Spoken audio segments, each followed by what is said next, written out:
They did a study, right, where they took rats, and it was like a whole bunch of female rats. They introduced one male rat, and the male rat copulated with all the female rats as much as he wanted. So he was getting all the tail that he could stand. Then eventually, he didn't want any of the female rats anymore.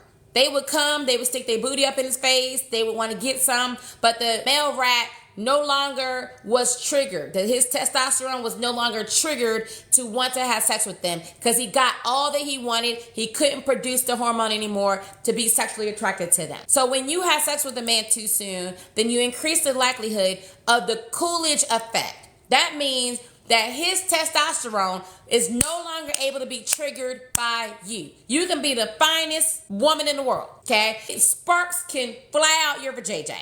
Okay, when you walk outside butt naked, it could seem like it's sun shining at nighttime, but it won't matter because once he's gotten all of your vanilla sunshine, okay, all of your pudding pops, all of your kibbles and bits, ma'am, okay, all of your honey pie, okay, all your crunch and munch. Once he's gotten it, okay, all your Cracker Jacks, once he's gotten it, then ma'am, nothing you can do is going to make him, the West Indians say your noonie, okay, your noonie, your pocketbook, okay? Once he's gotten it, then he's no longer triggered to want to get it anymore. And so you have couples who are married where their husband is in the Coolidge effect, okay? Where he no longer wants his wife's hot pocket no more.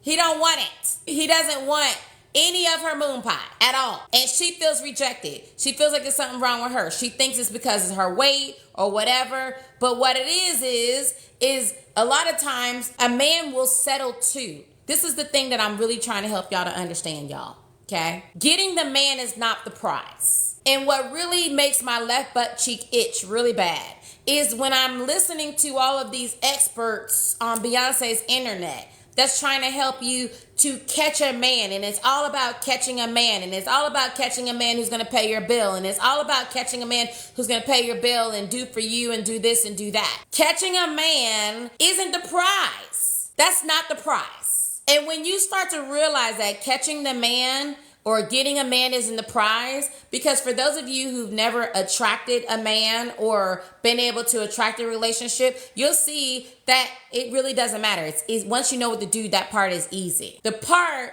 that takes some know-how is to attract the right man, who is your romantic best friend. A man who's effed up, unfaithful, and wants forever to love your soul. That man who will run through a wall for you. Y'all are settling for the biggest Build-A-Bears that are Build-A-Bearing in your face. And then 3 years, 5 years, when you are unhappy, then you're wondering what happened.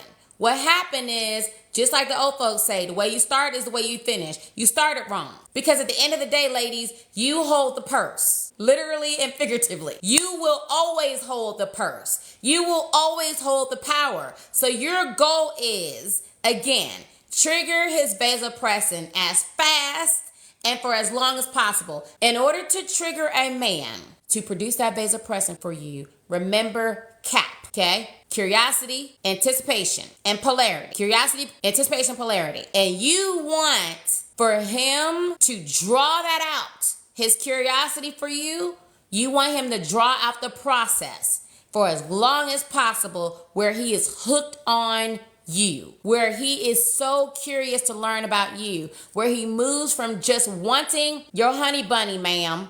He has to move from just wanting your tail to wanting you. They did a scientific study where they studied men who looked at pictures of attractive women and they watched what part of their brain lit up when they looked at pictures of women who were like, scantily dressed. They were showing breasts and all that other stuff. And for those men, the part of their brain that lit up was the part of their brain that saw an object.